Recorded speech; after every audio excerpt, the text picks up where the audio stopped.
महर्षि अत्रि का आश्रम। जब भरत चित्रकूट से वापस अयोध्या लौट गए तो राम ने लक्ष्मण से कहा, हे सौमित्र, माताएं वापस चली गई, इसलिए मेरा हृदय उदास तथा उद्विग्न हो गया है। इस स्थान के साथ उन सबकी स्मृति जुड़ गई है। मुझे बारंबार उनकी स्मृति सताने लगी है। अतः मेरा विचार है कि अब हम इस स्थान का परित्याग कर दें और अन्यत्र कहीं जाकर निवास करें। इस प्रकार सीता और लक्ष्मण से अपने विचार का समर्थन प्राप्त करके उन्होंने चित्रकूट का परित्याग कर दिया और वहाँ से चल पड़े। चलते चलते वे महर्षि अत्रि के आश्रम में जा पहुँचे। उन्होंने परम तपस्वी वृद्ध महर्षि को प्रणाम किया तथा अपना परिचय दिया। महर्षि अत्रि ने उनका स्नेहपूर्वक स्वागत किया। फिर महर्षि अत्रि ने अपनी वृद्धा पत्नी अनुसुईया को मिथिला नरेश की राजकुमारी तथा अयोध्या के ज्येष्ठ पुत्र वधू सीता से परिचय करवाया तथा उनका यथोचित सत्कार करने के लिए कहा। इस पर राम ने भी सीता से कहा, सीते, माता के समान स्नेहमयी अनुसुईया देवी के चरण स्पर्श करो। सीता ने अनुसुईया के चरण स्पर्श किए और उनसे आशीर्वाद प्राप्त किया। अनुसुईया बोली, सीता, तुमने राजप्रसाद के ऐश्वर्य का परित्याग कर अपने पति के साथ वन में, जहाँ पर भांति भांति के कष्टों को झेलना पड़ता है, रहने का जो निश्चय किया है, वह तुम्हारा महान त्याग है। मैं तुम्हारे त्याग से अत्यंत प्रसन्न हूँ। तुमने तीनों लोकों में नारी के पतिव्रत धर्म की महिमा को महिमा मंडित कर दिया है। हे सुभगे, जो अपने पति के गुण अवगुणों का विचार किए बिना उसे ईश्वर के समान सम्मान देती है और प्रत्येक दुख सुख में उसका अनुसरण करती है, उस स्त्री के चरणों पर स्वर्ग स्वयं न्योछावर हो जाता है। पति चाहे कितना भी ही कुरूप, दुष्चरित्र, क्रोधी और निर्धन क्यों न हो, वह पत्नी के लिए सदैव श्रद्धेय है। उसके जैसा कोई दूसरा संबंध नहीं होता। पति की सच्ची सेवा ही स्वर्ग का मार्ग प्रशस्त करती है।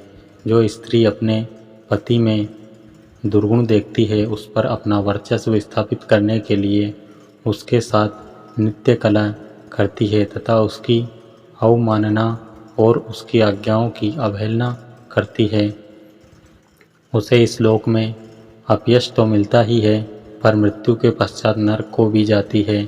तुम स्वयं समस्त शस्त्रों को जानने वाली हो तथा अपने पति की अनुगामिनी हो, अतः तुम्हें तो किसी प्रकार की शिक्षा देने की आवश्यकता ही नहीं है। तुमने अपने कर्तव्य पालन करके तीनों लोकों में कीर्ति प्राप्त की है। मेरा आशीर्वाद है कि तुम्हारी बुद्धि सदा इसी प्रकार निर्मल बनी रहे। देवी अनुसुईया के इन उपदेशों को सुनकर सीता बोली, हे आर्या, आपके उपदेश मेरे लिए अत्यंत महत्वपूर्ण है। मेरी माता और सास ने भी मुझे यही शिक्षा दी है कि पति स्त्री का गुरु, देवता और सर्वस्व होता है। अब आपके द्वारा दी गई शिक्षा को भी मैंने हृदय गणमन कर लिया है। मैं आपको विश्वास दिलाती हूँ कि पति का अनुगमन ही मेरे जीवन का एकमात्र लक्ष्य है और मैं कभी इस मार्ग से विचलित नहीं होऊंगी। सीता के वचनों को सुनकर अनुसुईया ने कहा, पुत्री, मैं तुझसे बहुत प्रसन्न हूँ। अपनी इच्छा अनुसार कोई वर मांग। मैं वनवासिनी अवश्य हूँ, किंतु देवी शक्ति से किसी भी मानव की मनोकामना पूर्ण करने में समर्थ भी हूँ। सीता बोली, माता, मैं पूर्णतया संतुष्ट हूँ। आपने मुझ पर असीम कृपा की है। यही मेरे लिए सर्वश्रेष्ठ है, यथेष्ट है। इस प्रकार प्रसन्न होकर अनुसुईया ने कहा, हे जानकी, तुम सदा सौभाग्यवती रहो। यद्यपि तुमने कुछ भी नहीं मांगा है, तथापि मैं तुम्हें यह दिव्य माला देती हूँ। इस माला के फूल कभी नहीं कुम्हलाएंगे। ये दिव्य वस्त्र भी स्वीकार करो। ये न कभी मैले होंगे और न फटेंगे। यह सुगंधित अंगराग भी तुम्हें देती हूँ, जो कभी फीका नहीं पड़ेगा। अनुसुईया ने तीनों वस्तुएं सीता को देकर उन्हें अपने सम्मुख ही धारण कराया। उनके चरणों में सिर नवाकर सीता रामचंद्र के पास गई और उन्हें माता अनसुईया के दिए उपहार दिखाए। संध्या को सबने एक साथ बैठकर संध्योपासना की। तत्पश्चात अनसुईया सीता को चंद्र की शुभ्र ज्योत्सना युक्त रात्रि में वन की शोभा दिखाने के लिए ले गई। फिर आध्यात्मिक चर्चाएं हुई। अंत में सभी ने मुनि के आश्रम में विश्राम किया।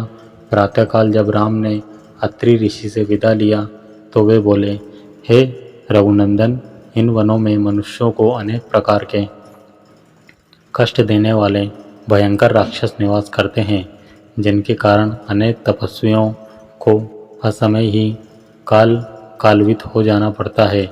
मेरी इच्छा है कि तुम इनका विनाश करके तपस्वियों की रक्षा करो।